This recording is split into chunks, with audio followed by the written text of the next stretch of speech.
everyone, welcome back to Homestead Corner. Today we are going to can up some whole cranberries.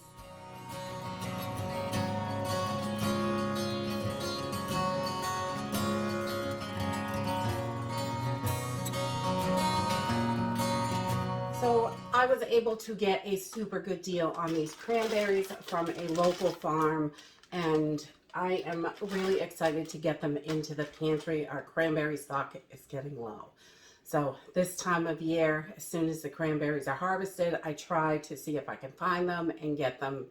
We make cranberry juice, we do cranberry sauce. I'll add some of my other cranberry videos up here. And freezing cranberries is also really easy to do, but I like to can as much as I can because that way it frees up freezer space for other things that are more important. And also if the grid goes down, I don't have to worry the cranberries aren't going to go bad. You know, they're canned and shelf stable. So this is a super simple project. So let's go ahead and get started. Okay, this goes pretty quickly. So to get started, I get my canner filled up and I have got my jars in here and I'm bringing them up to a boil. So my water is all heated, everything is ready, and my jars are inside, so they're all sterilized when I'm ready to put the hot cranberries in there. I've also got 8 cups of water back here that I'm going to start a extra light simple syrup with. You do not need to use sugar for this recipe, but we use it because the first time I did cranberries, I didn't want to add sugar. I wanted them to be just cranberries, and they're kind of waterlogged and they lose a lot of flavor. So today I'm using 6 of these 12-ounce bags of fresh cranberries, and I am just going to get them all in the colander, and we're going to give them a quick rinse just to be sure they're nice and clean. And if I see any berries that are squishy or funky, like there's one stuck in this bag that's kind of crazy. This one, I don't know if you can see that. There's like one stuck to another one. I'm just going to pull that out. I want them to be nice and fresh. Anything too squishy, I really don't want. There's one that's kind of funky. And I just kind of cull through them as I go through the bags. And we did the bottom ones, so I want to make sure we get these top ones done. All right, we're just going to give them a quick rinse with cold water. Okay, so once we have our 8 cups of water for our simple syrup up to a boil, I'm going to add 1 cup of sugar. And this is a light, simple syrup. You could do a heavy syrup, a medium syrup, whatever you like. Definitely go with your taste. You could add more sugar. You can definitely do this with no sugar.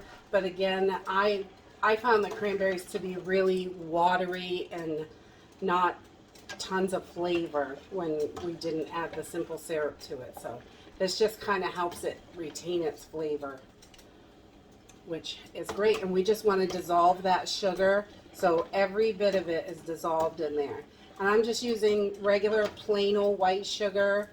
I've used the organic, it's kind of a brown sugar, and that makes everything a little bit darker in the jar, but it still works and tastes delicious. So we don't want to overboil this, we just want to get it. So now that we have this up to a good rolling boil, I'm just going to start adding my cranberries. I have got my cranberries in here. They all wouldn't fit in the pot, and that's okay. Got as many as I could, and I can still stir them. And while I was putting them in, I just made sure if there was anything that I didn't like the looks of, I pulled out. And sometimes you miss them when you cut them through them. And but you just want these to pop. So once you see that they are the skins are starting to crack. Oh, it's kind of hot. I don't know if you can see this. but the skins are starting to crack. And once you see that, then you can pull these off. That's all you want to do to them at this point. Okay, so while everything is super hot, I want to get these in the jars and get them filled up. So I take usually 3 or 4 jars out of the canner at a time, and I use a slotted type thing so it drains really well, and to get this in, and then I add the juice after. So we're just gonna, I want to get it filled up with cranberries, and these are probably going to shrink a little bit, but not too bad. And I fill the cranberries up to 1 inch headspace, so right at this rim. Works really well for this. And ooh, that's warm.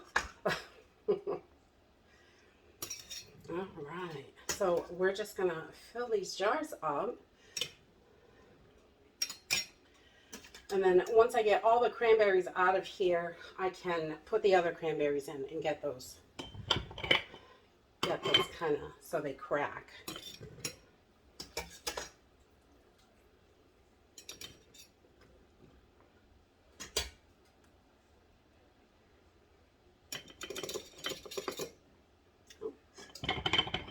Extra in there.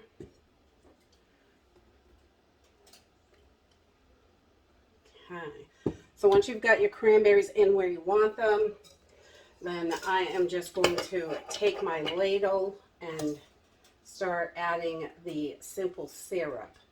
And you can see it's a beautiful color pink already.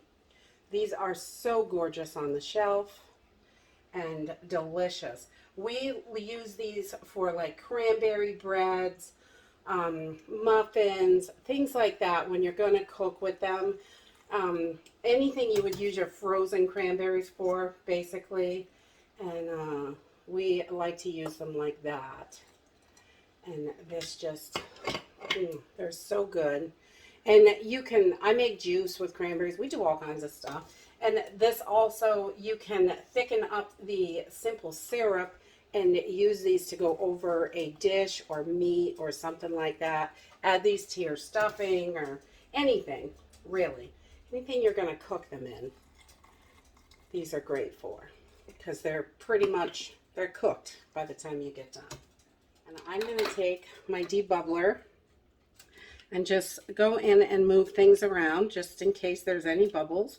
And if you have to readjust your headspace, you can. This one came down a little bit, so I'll have to add a little to that.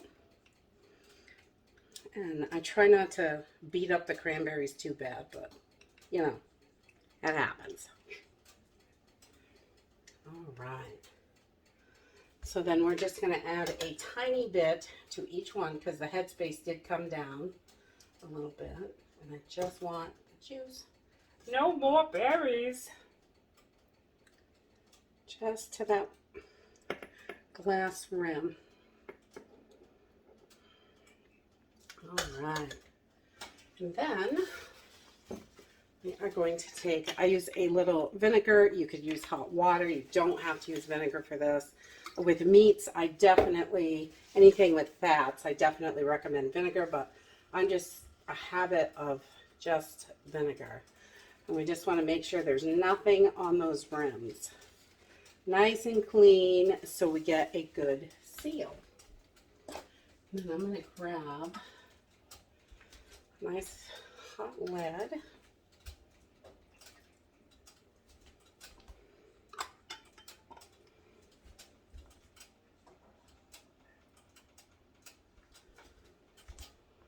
And get that on there. Simple as that. And these little babies are ready for the canner. You just want to put these on finger tight like all your other canning. If you crank them down too much, it will mess up your seals. So just finger tight and they are ready to go in the canner. And I'm going to keep filling jars. And we are doing this in a water bath canner today. We have the first batch in the canner. You want 1 inch of water, at least 1 inch of water over the top. And once these come up to a boil, I'm going to cover these over. And once they start boiling again, then I'm going to let them can for 15 minutes and process them, because they're pints. I would do 20 minutes for quarts. I don't normally do quarts because pints are the size I use in most of my recipes. So I don't need quarts. It makes it so there's extra, and I like to, can in the size that I'm going to use the most on. So, and I also do half pints as well, and I will can those for 15 minutes as well. Same as pints. And that's it. I'm just going to leave these. They are just come out of the canner. They are super hot. We're going to leave them on the counter overnight. And tomorrow morning, we'll take the rings off, give them all a good wash, label the tops of the jars, and then off to the pantry they go. These are perfect for breads, muffins, anything you're cooking, added into any kind of meal, stuffings, things like that. It's perfect for that. And I landed up with 2, 4, 6, 8 pints and 5 half pints out of 6 12-ounce bags. And the liquid is tight, so you might be a little short. You might have a little extra depending on how you pack your jars, depending on the cranberries. It's pretty close though. So I had like a 1/4 cup left. So it was really the perfect amount for this. And that is it for today. If you like this video, give me a thumbs up. Subscribe. I'll see you in the next video. Bye.